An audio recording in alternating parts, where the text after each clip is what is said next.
go to Dr. Mike Dioa before I will now move to Dr. Oyedara. Yeah.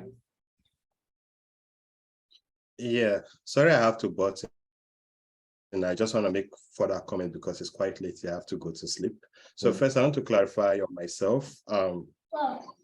During my doctoral degree, I came to Nigeria to do internship. That's when I discovered the story I was telling you, the capacity I had. Right in my presence, they ignored me and took it to a company in the UK. So after my PhD, I knew that they were not serious people, and that's why I decided not to get back to them. And trust me, if you're a PhD, there are some rubbish you cannot take at some point. You just have to decide on some things on your own. Then the second point is what Dr. Lukman said about we being patriotic. Many times you get so patriotic, but the system removes that patriotism from you. You see, recently, Russia held a US basketballer in their prison. Joe Biden traded a criminal just to release that basketballer, just one person. But this is a very high-profile criminal. Now, what I'm trying to say in essence is that if you look at something like the Nigerian healthcare sector, I've spoken with Nigerian doctors here doing their residency. Their anger is that our politicians leave the country, come to the US, go to the UK, seek medical treatment, and then they leave them in that facility there that some people describe in quote as mortuaries. If Nigerian leaders are actually going to those hospitals, the equipment and the facilities they need to use and work will be available in those hospitals. So for them, it's a problem of lack of patriotism, even from the top. And trust me, once there's no patriotism from the top, it's very difficult now to instill that patriotism at the bottom level. Now, I'm not saying that it's okay like that, because Nigeria subsidized health education so low that we train these doctors throughout the entire university year. Maybe we'll not even train them with more than 5 million naira. But when they come to the US, trust me, within 2 months, they have gotten that money already. It's just their salary alone. So I kind of see like they are cheating Nigeria. After subsidizing this education for them, then they come abroad, they just make this money quickly. So if there might even be a way that they will say, if we release doctors for you, this particular amount of money, be remitting it back to us based on the training that we have given these people. In fact, it's going to be great. Yeah, but we don't even have mechanisms like that. Rwanda have this kind of alliance with Zimbabwe, whereby Zimbabwe give them t-shirts. The Rwandan government pays back to Zimbabwe the cost they used to train those teachers. But we have not even developed capacity through our foreign affairs ministry to have this kind of thing. So what I'm trying to say in essence is patriotism is important, no doubt. But trust me, we need our leaders to change their attitude. Their attitude is dissuading a whole lot of Nigerians. You get frustrated. Here in Florida, Attorney General of the state is a Nigerian. In Canada, Alberta region, the former Attorney General of the state, a Nigerian. In Biden's administration, we have at least 10 Nigerians, I'm sure, in that administration. In Nigeria, they'll be telling you, you did not come from this geopolitical zone, it's South and it's not. If in my own country, I'm discriminated from where, just based on where I come from, within the same country, then I'm abroad, I'm given position as mayor. Beyond, which one will you pick? Where will you be more patriotic? Who has given you that feeling of belonging? So, and that is why you see sometimes when people leave home, they are not so happy to get back home because of this sort of experiences. So I think our leadership really need to do a lot. If our leadership get it right, I believe automatically the country will get it right. But I'm not encouraging anyone not to be patriotic, but let's call a spade and work on the areas we actually need to work on. You see, patriotism is across board, lack of it.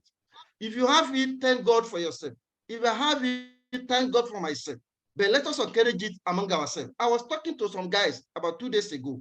Look, when the new government came up in Osun and found some humongous corruption, I said, please, some of you can find yourself here. Don't ever eye such evil.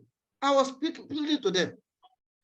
Don't eye such evil. Let's make this country work for ourselves and our children. I was personally on my personal capacity. So what I'm saying is that, you see, we could not continue to say, oh, Buhari is not doing this. We find in our own little way, let's do our own. Let's do our own. One day, the man you look for, the man you will appreciate will get there. And all this little effort will now be what? Gathered together and become huge. Thank That you. is my own principle. Thank you. Thank you so much. And quickly, just let me allow Dr. Oyedara to also make his comment. But let me quickly revert back that the best technocrat that we have in Nigeria actually train abroad. Talking of Ngozi Okonjo-Iweala, talking of this very the governor of Kaduna State, Nasiru El-Rufai, talking of the speaker now, Femi Gbajabiamila. So you see, what we have seen the gain from traveling abroad. Dr. Mike, you are going to make a comment later. Thank you. Yeah, let me just Thank make you a so point. much. You said It's a very Japa is purely desperation. I think Dr. Abidoye clarified that there are different forms. That for some, he talked about this push and pull factor. So let's be clear about those things. It's not 100% desperation. Yeah. I agree with you. I agree with you. Yeah, thank you, Dr. Mike. Thank you, Dr. Abidoye. It's a very interesting topic and discussion. If we must categorize this Japa that is up recently, I will categorize it into two. One is about survivor and one is about impact. So if one wants to consider Japa in the real sense, one has to sit down and think, why do I want to Japa? Is it for survivor, or is it that I will be able to make impact where I'm going? Or am I making impact in this country? If someone is making impact in this country, why would the person want to consider Japa as a rule? But by and large, much has been said, more solution has been preferred from the educational point of view from Dr. Abidoye. But I just want to make other contributions in the sense that this kind of discussion, we need to look for solutions, or this kind of discussion can lead to providing solutions to all these problems that is happening within the system. And I identify one. One is reorientation. The mindset of our youth, permit me to say, has been corrupted. Is highly corrupt. That the spirit of patriotism is out. When they sing the national anthem, you will see sometimes they will say Nigeria Tikolobe, Nigeria is no more where we can say, or they will say U Niger F. Okay, so this spirit of patriotism is out because of what the youth are seeing. They are no more willing to make that sacrifice. And this is different from what I observed in Mexico. I remember one day we were in Mexico, they were chanting the hymns of Mexico. We call it hymno, the anthem of Mexico. And I was talking, and my friend that was beside me, a Mexican, said, hey, that is my country's anthem. You have to concentrate. And I said, wow, what kind of patriotism is this? So we need to reorient the youth. And it's never too late to start. How do I mean by that? We should start from the little ones that are coming. Maybe we that have experienced this corruption, that have experienced this corruption in high places, maybe little can be done. Provide a little solution. From my own perspective, what can be done? I was privileged to understand some kind of things that is working in Mexico. When a child is born in Mexico, there is proper documentation. That child is given what is called CURP, C-U-R-P, a unique number in which that child, when he's growing up, can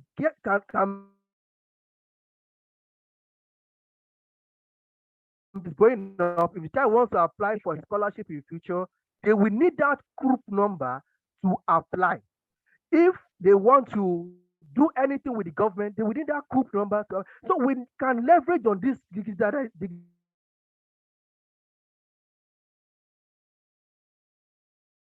take them well about the country, and as they are growing, that's what we input in them will manifest positively. Even coming into the research, as a researcher in Mexico, I have a unique number. That CVU number, I have my CV online, I have everything online that makes me connect to the system. And anywhere in the world, if I want to do something, if they Google that CVU or the group, they will have information about me. That kind of system, it makes people to get connected to the system. If our government can introduce that scholarship, I can apply for grants and they can monitor me with that grant. They don't have to go to any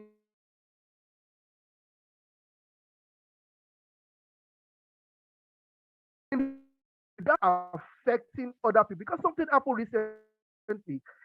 They gave people some TED fund grants and they said, okay, use this TED fund grant to do this. But they did not give back their report on time. And as a result of that, they stopped other people from getting the TED fund grant. In Mexico, that will not happen. It is that individual that will bear the brunt of not giving the timely report for that particular grant. So, in essence or in summary, what I'm trying to say is that the government should leverage on this digitalization to actually make the young ones, starting from when they were born, to get integrated into the system, give them the values they need through education, civic education, like Dr. Lukman said, and then we watch them progress as they contribute positively to the system. I think I will stop here from now. Thank you. Wow. Thank you so much. And it has been a very revealing and a thought-provoking discussion. And yes, I think let us release Dr. Mike now because of your time. You have really sacrificed. So what is your last comment that you want to release? Yeah, I want to say thank you to Dr. Idara for that point. One thing I want to say is that you see this problem of Japa, and we're saying it's all around the youths. What we really need to understand is that the youths are the ones that have been cheated the most in Nigeria. So we blame them a lot of times for a lot of things, but we don't really understand their own perspective as well.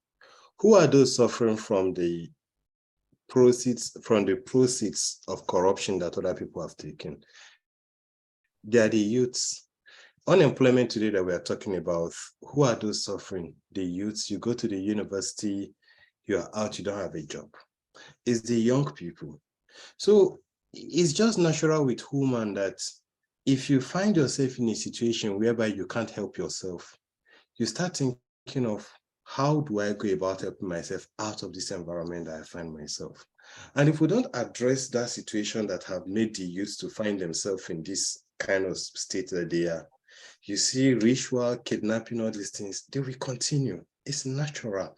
It's just like in the US, when you go to those areas that are dominated by these blacks within the hoods, crime rate is higher in those areas. And once you look at the education level in that area, the people who are employed in that area, they are very, very low when you compare it to other parts of the country. So what I'm saying in essence is that if we are not honest about this issue, see where the foundation of the problem is, all this other one will be like normal academic conferences that we go to.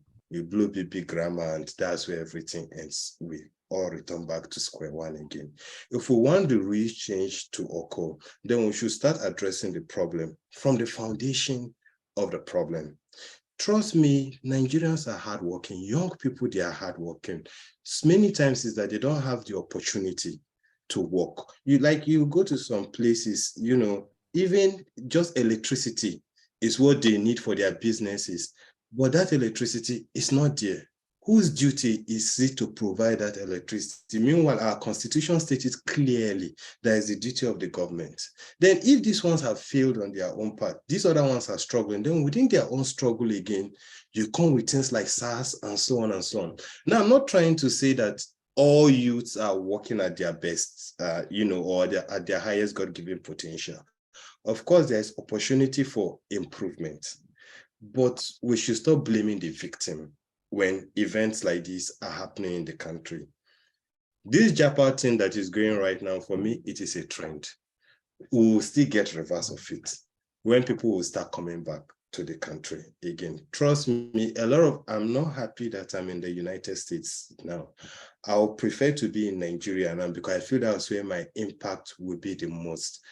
But now being in Nigeria and be doing what? In what parts that are? But I work with a lot of researchers from Pan Atlantic University, UNILAG, all aspects of almost all regions in Nigeria. I work with researchers. We do a lot of work we connect together, apply for grants together, and so on. So I'm still trying to make my own impact, even if I'm not physically there. So in terms of recommendation or what exactly we should do going forward, which is what I appreciate from what Dr. Idara was saying, that it's good we talk about all these things, but it's very, very important that we now ask ourselves, what do we do? Or how do we go forward from here? I think firstly is that the nation needs to start appreciating the importance of intellectuals. We need to take education serious. You know, we don't value intellectualism in the country. Let me give you an instance. Look at all these people campaigning for different positions in the country today. Whenever they go to a place, it's only traditional rulers they go to visit. Have anyone stopped at a university, sit with the students and talk? No one. At least, even if it's not all the students, at least political science students, sit with them, seek ideas, let them ask you questions. You know, then you look at how many, about 13 million Nigerians are out of school. You know, so whose responsibility is it to get those people into school? And we have a law that talks about basic education for everyone. So if you don't even have the people in the school, the education that we are talking about, how would they even be educated to know what to be done? So this is where, for me, we need to start thinking in this country that we undervalue education. And that is why our universities can close for 8.5 months and everyone will sit down and everything is hunky-dory. If we don't begin to understand the value of intellectualism in a society, Nigeria will continue to remain the way it is. The Japa syndrome will continue. And mind you that the Japa syndrome that is going on right now is mainly for people with university degrees, at least. People who are not educated don't Japa. And that will tell you that other countries value what? Education, intellectualism. And that is why they are stealing those people who have it from other countries. The day we start valuing it, our people will stop living in our country. Thank you very much. And wow. Thank you so much, Dr. Mike. And I know that it is one of our dreams that is coming to pass as we have this very conversation. From what we have been discussing over the years, like 3 years we have connected now, I think, when you were in India. So thank you so much. And Dr. Oyedara, you have really cleared the whole issue, because, you know, if you attack a tag to a specimen, there is no how many experiments you are going to carry out on that very specimen. You are going to know the history and how to even tackle or how to manage it properly. I think that is very strong one for us. And Dr. Abidoye, thank you so much. I think, I don't know, because I have a question based on what we have just raised. They talk of sustainable development, they say incorporate it into school. They talk of entrepreneurship, they say incorporate it into school. They talk of new technology, they say incorporate it into school. We are talking about, I think it will be global civic responsibility. So are we going to incorporate it into school? How many subjects are we going to be taking in school? I don't know, but I think it is the work of the ministry that is in charge of this very diaspora affairs that should come. I think we have enough media and we have enough outreach that people can actually communicate this message. Films, the actors that are acting film, they should act on it. Those that are presenting on radio and television, they should host guests to come and discuss this thing. The ministries, they should take account of their responsibility to actually communicate to the society. Because if nobody is doing something like we are all agreed, definitely the trend is going to continue, and it is not good for the country, because we don't know. As part of what we learn in genetics, conservation, we don't know which of the species is going to rescue the nation. We don't know who is going to be the future savior of this very country. And when the country loses that person, it may be the end that will spread the doom for that very particular country. And that is the fear that we are all holding, that we are having this very conversation. Among the other, wrap up, yeah. Okay. I want to once again, and I appreciate the invite for this wonderful discussion. I believe that at the end of this discussion, much has been said, much solution has been provided, and I hope that it gets to the right authority. And I hope that our leaders could actually help us to build a system that is still that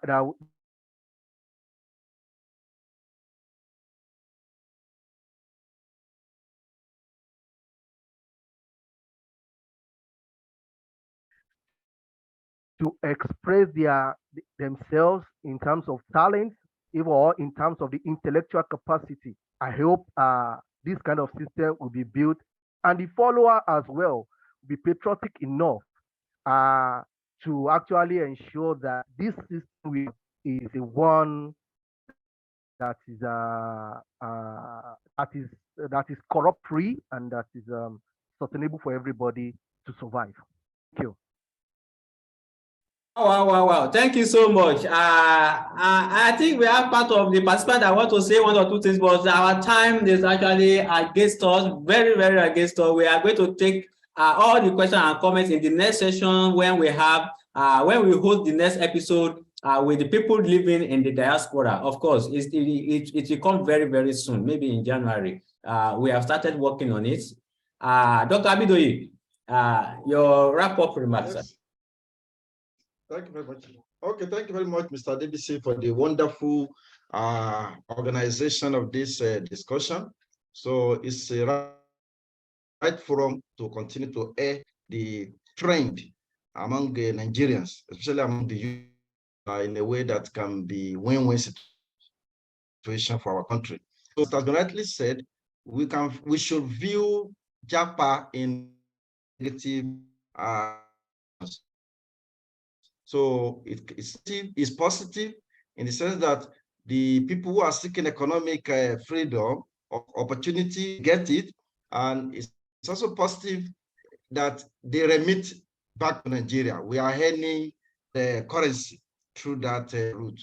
So, but it's also negative when people who are manning the existing infrastructure like health sector, like education sector, when they just live at thereby creating a vacuum where things are not working as supposed again. So it's also negative. It's also positive when we look at it when the skills that a lot acquire by visiting overseas and bring back home. But my advice for the intending Japa candidate, my advice is that you should look before you leap. You should look before you leap. So first of all, is counterintuitive to me, bridges, because you want to Japa. So you sell your houses, you don't even have anything to work. Look, if you glimpse from the experience who have resided for years there, look at Dr. Mike. Dr. Mike is looking for opportunity to come back home. He's just looking for this. So because when you earn money, you can live on the basis of maybe on the point of poverty or economic consideration. But by the time you are well fed, you earn so much, you realize that those things become secondary. Yes, then you continue to long for your home. You continue to long for your family, especially when you feel risky. So we have who was born there, maybe a Senegalese or something like that. She was born, she has become even 50 years.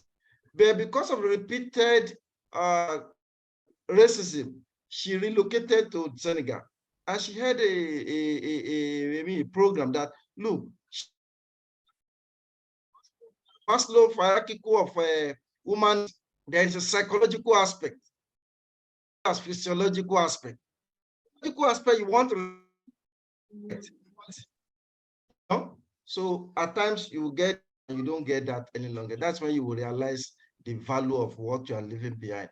So it's always go there and come back. Investing back home, make sure you also plan to relocate to some point in the future. So that's, I wish everybody the best, whether you are going, whether you are staying here. I wish everyone the best.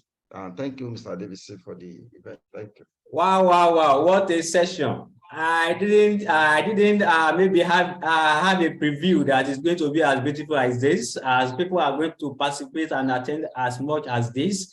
But the content is actually what we are grateful for, and your time, because the season now is the closure for the year 2022, and you created time to actually attend this. It is worthy of appreciation, and we are very grateful for it. To all the participants, thank you so much, and let us spread the gospel.